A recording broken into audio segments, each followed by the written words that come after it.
என் பேர் நித்யா பாலாஜி. நான் சென்னையில இருந்து பேசுறேன். ஆக்சுவலி நான் யூடியூப் பார்த்து தான் ஏஎல்பி கத்துக்கணும்னு ஒரு இதுல வந்தேன். பட் நிறைய தடங்கள். முதல்ல ஆஹ் கட்டினேன். ஆனா அந்த கோர்ஸ் என்னால பண்ண முடியல. அடுத்த மாசம் தான் போஸ்ட் பாண்ட் ஆகி அந்த கோர்ஸை நான் பண்ணினேன்.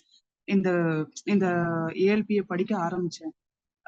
அதன் மூலமா எனக்கு வந்து என்ன புரியுதுன்னா, வீட்ல எந்நேரமும் சண்டை நடந்துட்டே இருக்கும். ஏன் சண்டை நடக்குது, எதுக்கு சண்டை நடக்குதுன்னு கூட தெரியாது.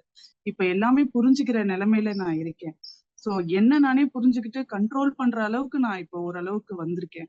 காலையில 4 மணிக்கெல்லாம் எழுந்திருக்கிற ஆளே கிடையாது. இப்போ ஓரளவுக்கு நான் வந்து 4 மணிக்கெல்லாம் எழுந்திருச்சு 4:30க்கு கிளாஸ்ல உட்கார்ற அளவுக்கு நான் ரொம்ப முன்னேறி வந்திருக்கேன். எல்லாருமே ஆச்சரியப்படுறாங்க, நீயா காலையில எழுந்திருக்கிற அப்படின்னு சொல்லி. அதே மாதிரி வாரத்துக்கு 5 நாளாச்சும் நான்வெஜ் சாப்பிடணும். அந்த அளவுக்கு நாங்க நான்வெஜ் சாப்பிடுவோம். இப்போ நான் எல்லாரும் சாப்பிடுறாங்க. ஆனா நான் வாரத்துக்கு ஒரு நாள் தான் சாப்பிடுறேன். அதுவும் ஒரு மாசம் கழிச்சு அதையும் ஸ்டாப் பண்ணிடணும் அப்படிங்கிற நிலைமையில நான் இப்ப இருக்கேன்.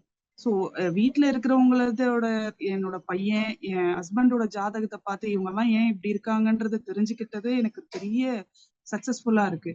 அஹ் வேற எந்த ஒரு இதுவும் இல்ல. வீட்டுல என்ன பிரச்சனை, நாம நாளைக்கு என்ன பண்ண போறோம், இவங்க எப்படி இருப்பாங்க அப்படிங்கிறதுக்கே இது வந்து ரொம்ப யூஸ்ஃபுல்லா இருக்கு. நான் வேற எந்த ஜாதகத்தையும்லாம் நான் பார்த்தது இல்லை சார். என்னோட ஃபேமிலி ஜாதகம் மட்டும்தான் நான் இது வரைக்கும் பார்த்திருக்கேன். அதே மாதிரி சாஃப்ட்வேர் பத்தி சொல்லணும்னா, சாஃப்ட்வேர் ரொம்ப நல்லா இருக்கு. ஏன்னா ஒரு ஒரு சில சாஃப்ட்வேர்லாம் வந்து நாம கட்டம் போட்டோம்னா அதுல அந்த கவுண்ட் பண்ணி சொல்லுவாங்க. நம்ம ஜாதக ஜோஷியர்கிட்ட போனோம்னா. இதுல வந்து அந்த மாதிரி எல்லாம் ஒண்ணும் இல்லாம ரொம்ப ஃபாஸ்டா ஒரு 5 விதிகளை வச்சு நம்ம ஃபாஸ்டா சொல்ல முடியுது. அதே மாதிரி நம்ம கொஞ்சம் தயங்கினா கூட குரூப்ல ஓரளவுக்கு நமக்கு வந்து கம்யூனிகேட் பண்ணி வேற ஒரு ஜாதகத்துல இருக்கிற இதுவை வச்சு நம்ம நம்ம இது தப்பா சொல்றோம் அப்படிங்கறத நான் வந்து நம்மள மாத்திக்க முடியுது. அது மட்டும் இல்லாம ரொம்ப அக்யூரேட்டா இருக்கு. நம்ம வந்து டைம் 1 மினிட் 2 மினிட் அந்த சாஃப்ட்வேர்ல மாத்தும் போது நமக்கு வந்து அக்யூரேட்டா கிடைக்கிறது ரொம்ப ஒரு பிளஸ்ஸா இருக்கு. அப்புறம் குருமார்கள் எல்லாம் சொல்லணும்னா ரொம்ப நல்லா பண்றாங்க. ரொம்ப நல்லா கிளாஸஸ் எடுக்கிறாங்க.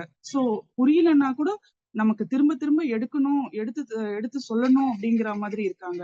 சோ வந்து எனக்கு ரொம்ப பிடிச்சிருந்தது. ஆஹ் பொது உடைமை சார் பத்தி சொல்லணும்னா, கோபமா பேச நாம தப்பு பண்றதுனால தான் அவர் கோபமா பேசுறாருங்கிறது எனக்கு ஓரளவுக்கு இதுவா இருக்கு. முக்கியமா என் ஹஸ்பண்ட் ஏன் இப்படி இருக்காருங்கிறத நான் நல்லாவே புரிஞ்சுக்கிட்டேன். ஒரு சிலது வந்து ஏன் இப்படி நடந்தது, நம்ம லோனை க்ளோஸ் பண்றோம், உடனே அவருக்கு கால் வலி வருது, திரும்பவும் வீடு பிரச்சனை ஆகுது. அடுத்த அடுத்த இது பண்ணும்போது கரெக்டா வந்து அடுத்த லோன் வாங்கிடுறாரு. சோ 8ஆம் அதிபதி அவ்வளவு வேலையை செய்யறாரு. 8ஆம் அதிபதி லக்னாதிபதி 8ல போய் உட்கார்ந்து இருந்ததுனால, ஒண்ணு நீ நோய்வாய்ப்படணும், இல்லைன்னா கடனாளியா இருக்கணும். அதுல ரொம்ப அ அப்படியே மாத்தி மாத்தி வந்ததும் எனக்கு அதெல்லாம் நினைச்சு பார்க்கும்போது ரொம்ப இதுவா இருந்தது. இது கத்துக்கிறதுல நமக்கு வந்து வெளியில நாம வந்து மத்தவங்களுக்கு சொல்றோமோ இல்லையோ, நாம ஒரு ஆர்கனைஸ்டா நாம இப்படிதான் இருக்கணும், இந்த டயத்துல இப்படிதான் இருக்கணும் அப்படிங்கிறத நமக்கு வந்து முன்னாடியே சொல்லிருது. நாம வந்து கரெக்டா அதுக்கு தகுந்த மாதிரி நம்ம வந்து வாழ்க்கையை நம்ம நடந்துக்கிறதுக்கு ஒரு ஒரு எடுத்துக்காட்டு, ஒரு வழிகாட்டியாகவும் இருக்கு சாஃப்ட்வேரும் நீங்களும் எல்லாரும். அதனால பொது உடைமை சாருக்கு ரொம்ப நன்றி. சாஃப்ட்வேர் அதை விட ரொம்ப சூப்பரா இருக்கு.